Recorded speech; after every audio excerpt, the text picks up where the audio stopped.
একটা ব্রেক একটা প্লেয়ারের জন্য অনেক ইম্পর্টেন্ট। মাঝে মাঝে ব্রেক থাকাটাও আমি মনে করি এটা একটা খুব ভালো একটা পজিটিভ সাইন একটা প্লেয়ারের জন্য।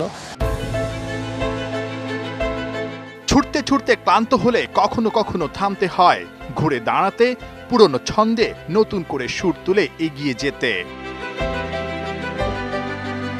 বিশ্বকাপের ঠিক আগ মুহূর্তে নির্বাচকদের নজরের বাইরে মেহেদী হাসান মিরাজ, কিন্তু এই বাদ পড়াটাকেই ফেরার শক্তি হিসেবে দেখছেন জার্সি নাম্বার 53। মেহেদী হাসান মিরাজ তার জার্সি নাম্বার 53 এবং এর আগের ম্যাচটাতেও তিনি 53 রানেই নট আউট ছিলেন। প্রিমিয়ার ডিভিশন ক্রিকেট লিগে জাতীয় দল থেকে ফেরার পর মোটামুটি ভালোই পারফর্ম করছেন। লাস্ট ম্যাচটা পার্টিকুলারলি প্রাইম ব্যাংকের বিপক্ষে দারুণ করেছেন।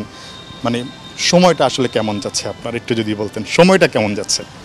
আলহামদুলিল্লাহ, আপনি দেখেন যে প্রিমিয়ার লিগ খেলছি, অনেক গরম, খুবই গরম পড়েছে, তার ভিতর প্রিমিয়ার লিগ খেলছি, খুবই ভালো লাগছে এবং লাস্ট ম্যাচ যেভাবে ব্যাটিং করেছি খুব ভালো লেগেছে লাস্ট ম্যাচটার ব্যাটিংটা।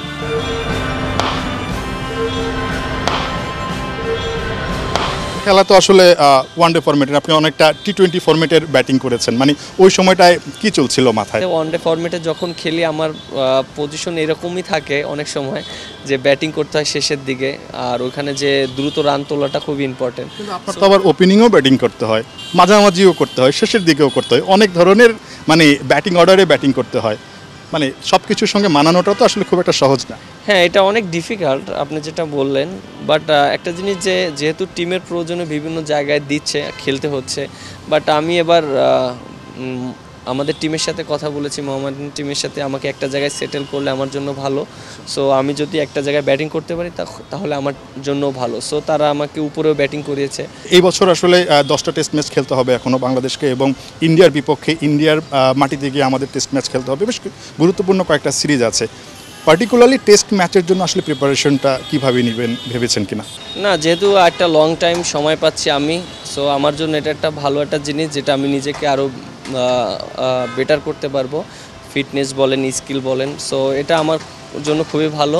বিপিএল খেললেন, শ্রীলঙ্কার বিপক্ষে সিরিজ খেলেন, এবার এখন আবার তপ্ত গরমে আসলে ঢাকা প্রিমিয়ার ডিভিশন ক্রিকেট লিগটা খেলতে হচ্ছে। টি-20 স্কোয়াডে ছিলেন, আপাতত নেই, একটা বড় ব্রেকও পাচ্ছেন যেহেতু ওয়ার্ল্ড কাপও আছে সামনে।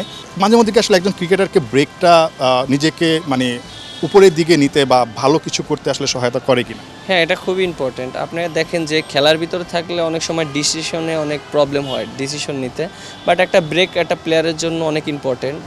মাঝে মাঝে ব্রেক থাকাটাও আমি মনে করি এটা একটা খুব ভালো একটা পজিটিভ সাইন একটা প্লেয়ারের জন্য, ফ্রেশ হয়ে আবার মাঠে নামতে পারবে। যেহেতু আমাদের সামনে অনেক খেলা ছিল, আমাদের বিপিএল ছিল, ন্যাশনাল টিমের খেলা ছিল এবং ডিপিএল খেলছি। সো মাঝে মাঝে ব্রেক নেওয়াটা খুব ইম্পর্টেন্ট একটা প্লেয়ারের জন্য, বাট আমার কাছে মনে হয় শারীরিক ফিট থাকাটাও ইম্পর্টেন্ট। আর এই ব্রেকগুলোতে শারীরিকভাবে ফিট থেকে এবং ফিটনেসের কাজ করে ভালো মতন আবার আসা যায়। নাহিয়ান বিন জসিম, 71।